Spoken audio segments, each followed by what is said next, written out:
Alrighty, ladies and gentlemen, welcome back to Devil's Den Hockey. Now, I know I missed the last game. I'm just coming off of being sick. I'm feeling much better now, thank you. But we're back, and we got a chance to take a look at the New Jersey Devils taking on the Washington Capitals. And the New Jersey Devils, by some stretch of miracle, by some gift from God, the New Jersey Devils pull out a 3-2 victory over the Washington Capitals in a shootout in a game that is questionable at best. So let's go over this. So first period, the Washington Capitals immediately come out with several penalties basically all at once. They take a first 2-minute power play, then they take another penalty after that one gets killed, and then take another penalty on top of that to give the Devils a 5-3 power play. I'll give the Capitals, credit. They managed to kill most of those penalties in the early moments of the first period, except for one. Our Gritsyuk gets a power play goal, his 4th goal of the year, assisted by Luke Hughes and Paul Cotter. So it's good to see Luke Hughes getting points. Nice to see Paul Cotter getting points. We don't really talk about Paul Cotter all that much because, well, he hasn't really done much. But that's not all. The Devils continue their offensive success as Luke Hughes scores his first goal of the year, assisted by Brendan Dillon and Jesper Bratt. And the Devils really, I wouldn't say dominate, but they have a lot of success in this first period, and they come out of that first period 2-0. So the Devils, despite not having Jack Hughes, which, by the way, if you have been living under a rock for the last couple of days, Jack Hughes got in a freak accident and slashed up his hand, so now he's out for at least 2 months. Because the injury curse can just keep on rolling, I guess. Regardless, New Jersey Devils take the first period, and it's 2-0 Devils after the end of the first. We move into the second period. Meaningful things. The shots ended up being something like 14-8 in favor of the Devils. The Devils, they come out swinging, knowing that they've got to get that early first period advantage. We are very much a second period team, but the Devils succeed, and they get their 2-0 lead. You get goals from Luke Hughes, as well as goals from our Gritsyuk, who continues to impress for the Devils. Second period goes by, and no one scores. It's a real back-and-forth kind of period. The Devils don't necessarily play badly, but you can definitely see the Washington Capitals slowly starting to creep and encroach into the Devils' territory. But the second period ends with the game remaining 2-0. Shots ended up being 7-10 for the Capitals. So the Capitals are slowly starting to gain ground in that second period.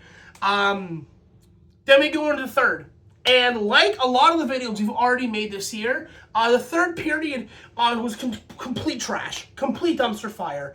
If you watch that third period and thought that the Devils were going to win that game, I don't know what you're watching. I am stepping on something sharp, and I do not know what it is. Regardless, the Capitals swarmed the Devils for the entire, what felt like the entire 20 minutes of play. And the Capitals get rewarded with 2 goals. One from McMichael, assisted by Ovechkin, and the second goal by Ovechkin.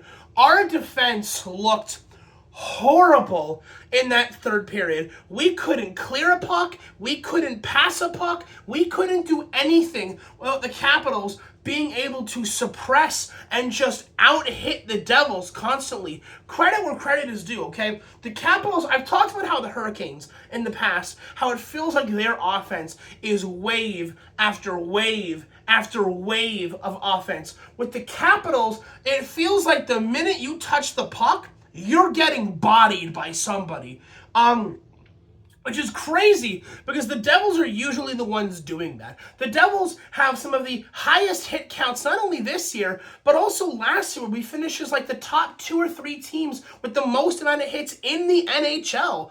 But that third period, the Devils would get the puck, and immediately they'd get pounded by a Washington Capital, knocking them off the puck, and the Capitals could reset. We could barely get out of our own end. And you know what? If it wasn't for Jake Allen, this game would have been a loss for the Devils. Absolutely, the way they played in the third period was completely trash. So we end the third period with the game being tied 2-2. Shots were shots were 5-11 for the Capitals. The Capitals are reaming out the Devils' assholes the entire third period. And we go into overtime with a 2-2 game. Now, the Devils have been pretty good in overtime this year. You've had a really short overtime with the Devils scoring almost immediately in under a minute. This time, both sides, both Devils and Washington, have really big moments, especially in the last minute and a half of that overtime, where the Devils end up getting a huge quality chance on Thompson, and he makes a gorgeous save. By the way, as much as I'm going to credit Allen for this game, Thompson on the other side for the Capitals played hands down lights out hockey. He played so freaking well. So you know what? Credit where credit is due for the Capitals. I like to talk about how good the goalies are, because goalies, in my opinion, they don't get enough love from time to time, okay? So, we end overtime. Both teams usually get scored on multiple times, but the Devils tend to dominate more of the overtime. It's 3-on-3. We're a younger team. We're a faster team, so that generally tends to give us an advantage. Shots for overtime end up being 5-2 in favor of the Devils. So Capitals didn't really get much. They had one really big opportunity, but Allen kept that door closed, and we move to a shootout.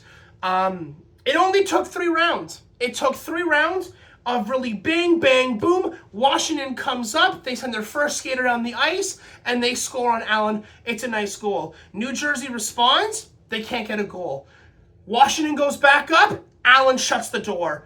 Jesper Bratt comes in, and with a absolutely beautiful backhander that I don't even think Logan Thompson had any idea where that puck went or how it was shot, that goes in, and you've got a tied shootout. Now, the third Washington shooter, he comes down the ice, he barrels down, he comes down, he dekes, and Allen manages to make the third, his second of the 3 saves, and all it comes down to is Simon Nemec in a shootout. When was the last time that you saw a defenseman, I repeat, a defenseman that's name is not Carlson or Hughes, going into a shootout? But Keith goes, you know what? I'm about to cook some magic. And Simon Nemec goes down and scores the shootout winner, giving the Devils a 3-2 victory over the Washington Capitals.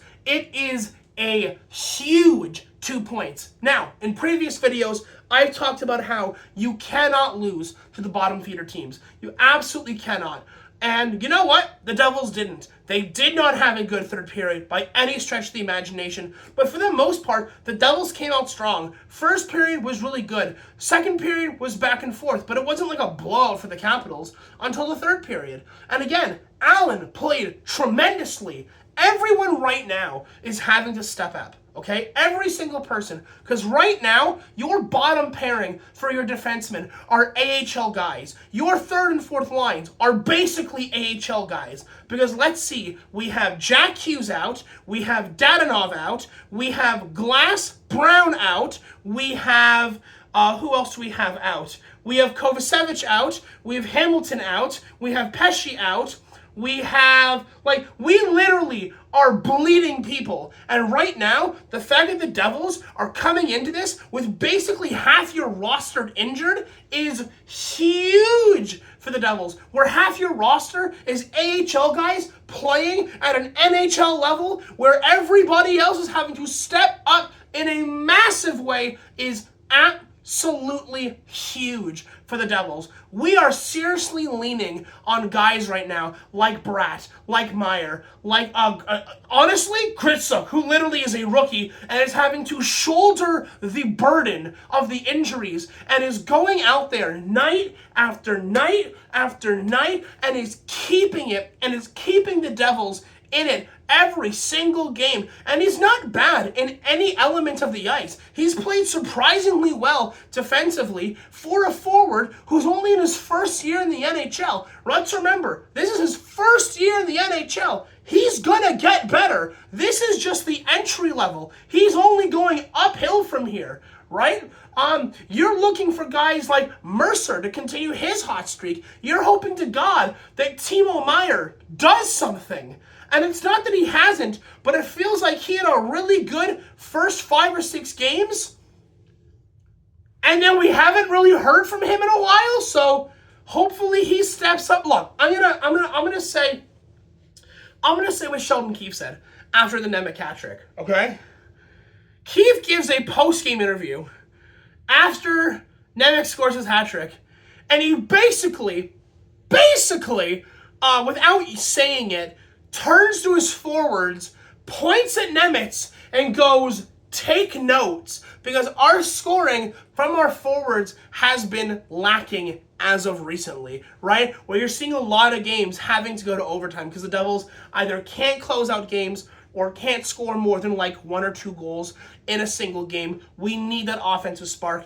And now with Jack injured and Jack being out for the next 2 months, maybe 6 weeks. We'll see what the doctor has to say. We need those guys to step up, and we need them to step up in a big way. So, concluding thoughts. Devils played great. They're playing with integrity. They're playing with heart.